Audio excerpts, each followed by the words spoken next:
Social media का अत्यधिक उपयोग, गलत खान-पान और बदलती जीवन शैली युवाओं के मानसिक स्वास्थ्य को गंभीर रूप से प्रभावित कर रही है। नमस्कार दोस्तों, मैं गिरजेश चंद इस समय मौजूद हूँ कुमाऊं के सबसे बड़े अस्पताल सुशीला तिवारी हॉस्पिटल में। चिड़चिड़ापन, अवसाद युवाओं में गंभीर रूप से यह समस्या देखी जा रही है। इस संबंध में असिस्टेंट प्रोफेसर निकिता देवपा से बात करते हैं। इस समय मेरे साथ हैं असिस्टेंट प्रोफेसर निकिता देवपा। किस तरह युवा आजकल तनाव, अवसाद, चिड़चिड़ापन का शिकार हो रहे हैं, इनसे जानने का प्रयास करते हैं। मैडम, थोड़ा सा बताएं, युवा किस तरह सोशल मीडिया के बदलती शैली को लेकर प्रभावित हो रहा है। जी, सबसे पहले तो आजकल के हमारे वही केसेस थोड़े ज़्यादा आ रहे हैं युवाओं पे, जो एंजाइटी, डिप्रेशन, अवसाद से रिलेटेड लक्षणों के साथ आ रहे हैं। तो इसमें सबसे पहले चीज़ जो हम लोग के देखी गई है युवाओं में, इसलिए इतना ज़्यादा बढ़ रहा है क्योंकि युवाओं में क्या है कि लाइफस्टाइल बहुत ज़्यादा चेंज हो गया आजकल का। सबसे पहले जैसे आपने बात की सोशल मीडिया का, तो आजकल सोशल मीडिया का इतना ज़्यादा इन्फ्लुएंस हो गया है कि युवाओं के लोग क्या कर रहे हैं, अब अपनी ज़िंदगी दूसरों से कंपेयर करने लग रहे हैं। तो कंपैरिजन बहुत ज़्यादा बढ़ने लग गया है ना। दूसरे से लग्जरी लाइफस्टाइल को जीने की एक चाहत पैदा हो गई है कि बड़ी बड़ी गाड़ियाँ लेना, ब्रांडेड कपड़े पहनना, तो लोग उसके पीछे बहुत ज़्यादा भाग रहे हैं, है ना। तो इन सब चीज़ों की वजह से कहीं ना कहीं अपने आप की एफिशिएंसी को, अपने कॉन्फिडेंस को काफ़ी लो फील कर रहे हैं, खुद को इन्फीरियरिटी कॉम्प्लेक्स आ रहा है इस वजह से, जिस वजह से ये सारे लक्षण एंजाइटी, डिप्रेशन युवाओं में बढ़ रहे हैं। मैम, लगभग जैसे ओपीडी में कितने पेशेंट आपके पास रोजाना इस तरह की समस्या को लेकर आपके पास पहुंचते हैं? ठीक, अभी रोज़ाना हमारे पास लगभग अगर 60 से 70 मरीज़ आ रहे हैं, तो 40% जो मरीज़ होते हैं वो मेनली एंजाइटी से ग्रसित होते हैं और उसके बाद फिर डिप्रेशन वाले ज़्यादा मरीज़ आते हैं। इसकी वजह क्या है? मतलब कि सोशल मीडिया या खान पान, गलत खान पान, ये अपने आप में एक वजह है। तो मैम, इससे बचने के लिए क्या क्या उपाय हो सकते हैं, क्या क्या लक्षण हैं? अगर आप तनाव पीड़ित हो रहे हैं या घर पे ही, आप क्या क्या कर सकते हैं इसमें? ठीक, सबसे पहले तो आपने जैसे सही बताया कि सोशल मीडिया सिर्फ एक कारण है, उसके अलावा भी कई कारण हैं। जैसे कि आपने बताया कि नींद सबसे इम्पॉर्टेंट है, नींद जो आजकल लोग समझ नहीं रहे हैं। तो नींद बहुत ज़्यादा इम्पॉर्टेंट है, अगर 7 से 8 घंटे की नींद लेना बहुत ज़रूरी है। लोग क्या कर रहे हैं, रात रात भर फ़ोन चला रहे हैं, मूवी देख रहे हैं, सोशल मीडिया का यूज़ कर रहे हैं, तो उससे क्या हो रहा है, सुबह फिर जल्दी आँख नहीं खुल पा रही, लेकिन टाइम से ड्यूटी तो जाना है।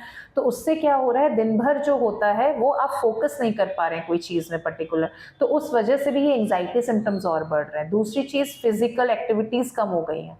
लोग मोबाइल फ़ोन का इतना इस्तेमाल करें कि आजकल कोई फिजिकल एक्टिविटी बची ही नहीं है, हर चीज़ मोबाइल की सुविधा से मिल जा रहा है। अगर आप ब्लिंकिट कर लें, कुछ खाने की चीज़ आ जाती है। पहले लोग खुद से जाया करते थे, लेकर आया करते थे, फिजिकल एक्टिविटी, एक्सरसाइज नहीं कर रहे हैं, तो वो भी एक कारण है अवसाद आने का। मानसिक ही नहीं, आपका कहने का मतलब है कि शारीरिक रूप से भी कमजोर कर रहा है सोशल मीडिया युवाओं को। बिल्कुल। कि ये मैम किस एज ग्रुप में ज़्यादातर ये सब चीज़ें के शिकायत लेकर आपके पास पहुंचते हैं मैम? ठीक है, तो सबसे ज़्यादा जो एज ग्रुप है, वैसे तो एल्डरली 30-40 के बीच में होती है, लेकिन ये पहले से ही चली आ रही है। लेकिन आजकल युवाओं में जो 20-30 साल के लोग हैं, उसमें ज़्यादा बढ़ती नज़र आ रही है। तो इसमें जो लक्षण पाए जाते हैं वो यही होते हैं मेन, घबराहट हो जाना, कोई चीज़ हर छोटी छोटी चीज़ों की चिंता लगी रहना जो normal day to day life में नहीं रहती है ना। बेचैनी सी रहना, रेस्टलेस फील करना, हाथ पैरों में झंझनाहट सी रहना, सर में तनाव सा बना रहना, सर में दर्द रहना, जकड़न सी महसूस करना, छाती में दर्द होना भी एक लक्षण है ना। तो ये सारे एंजाइटी के लक्षण है। नींद पूरी ना होना, रात रात भर जगे रहना, छोटी छोटी बातों में चिड़चिड़ापन सा महसूस करना, ऐसा लगना कि चीजें मैं रख के भूल जा रहा हूँ, भूलने की दिक्कत शुरू हो जाना, है ना। जो भूलने की दिक्कत नहीं है वो किस वजह से है कि आप उस चीज पे फोकस नहीं कर पा रहे, तो फोकस नहीं कर पा रहे तो उस चीजों को आप भूल जा रहे हैं। तो मैम, इसमें सोशल मीडिया कहीं ना कहीं अपने आप को भी प्रभावित कर रहा है क्या? संबंधित जो उसके परिजन हैं उनको भी ये अपने उसमें ले रहा है? जैसे कि सोशल मीडिया का इतना उपयोग हो रहा है कि आदमी अपने परिजनों को समस्या ना बता करके सोशल मीडिया में ढूंढ रहा है, जो कि परिवार में मिल जाती है कहीं ना कहीं। इसमें लेकर आपका क्या कहना है? बिल्कुल सही बात करी आपने। सबसे पहली चीज जो मीडिया की वजह से या सोशल मीडिया की या फोन की एक्टिविटी की वजह से हो रही है वो है कि कम्युनिकेशन गैप आ रहा है। लोग कम्युनिकेट ही नहीं कर पा रहे अपने परिजनों से। अब क्या न्यूक्लियर फैमिली है, पेरेंट्स बिजी हैं, अपना बच्चा अपनी प्रॉब्लम ही नहीं बता पा रहा है पेरेंट्स को कि मैं इस मुझे प्रॉब्लम हो रही है और इस चीज का सॉल्यूशन चाहिए।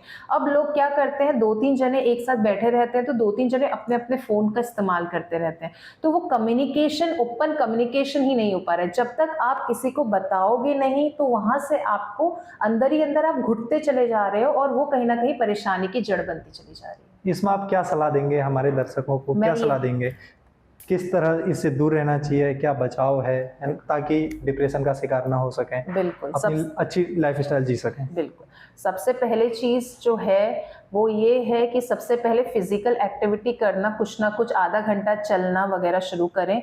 दूसरी चीज, नींद पूरी तरीके से लें, 6 से 7 घंटे की नींद पूरे तरीके से लें। तीसरी चीज, खान पान में हेल्दी डाइट ले, फाइबर डाइट ले, फल फ्रूट खाएं, बाहर की चीज़ों को ज़्यादा से ज़्यादा अवॉइड करें। चौथी चीज़ है कि सोशल मीडिया का उपयोग कम से कम करें, क्योंकि वो आपको बेटरमेंट, एक पॉजिटिव चीज़ से ज़्यादा एक नेगेटिव में हम लोग अट्रैक्ट हो जा रहे हैं, तो उसका हम कम से कम उपयोग करें। पांचवी चीज़ ये है कि अपने परिजनों, जो फैमिली मेंबर्स हैं, उनसे कम से कम दिन भर में आधा घंटा उनसे बात करें। आप कुछ नहीं है तो आप एक काम कर सकते हैं, एक कोई पर्टिकुलर टॉपिक है, कोई पॉलिटिक्स के बारे में है या कोई फिल्म के बारे में है, तो उस बारे में ही चाहे बात कर ले। जरूरी नहीं है कि और अपनी प्रॉब्लम्स पे बात करें, बट कोई भी एक पर्टिकुलर टॉपिक में उनसे बात करें, ताकि क्या होगा, वो कम्युनिकेशन जो गैप आ रहा है हमारे और हमारे पेरेंट्स में, हमारे रिलेटिव्स में, वो कम्युनिकेशन गैप कम होगा। कम्युनिकेशन गैप कम होगा तो आप, अब जब भी आपको प्रॉब्लम आएगी तो आप शायद खुलकर वो प्रॉब्लम अपने पेरेंट्स की तरफ रख सकते हैं। धन्यवाद मैम, आपने हमें जानकारी दी, हमारे दर्शकों को जानकारी दी, इसके लिए बहुत बहुत आभार मैम, धन्यवाद। Thank you. सोशल मीडिया से अधिक आपका परिवार महत्वपूर्ण है। इनका साथ आपको तनाव से और अवसाद से मुक्ति दिला सकता है। धन्यवाद दोस्तों, मिलते हैं आप किसी नेक्स्ट वीडियो में। अगर आप ये वीडियो YouTube पर देख रहे हैं तो हमारे चैनल को सब्सक्राइब करें और बेल आइकन को दबाना ना भूलें। अगर आप Facebook पर ये वीडियो देख रहे हैं तो हमारे पेज को लाइक करें।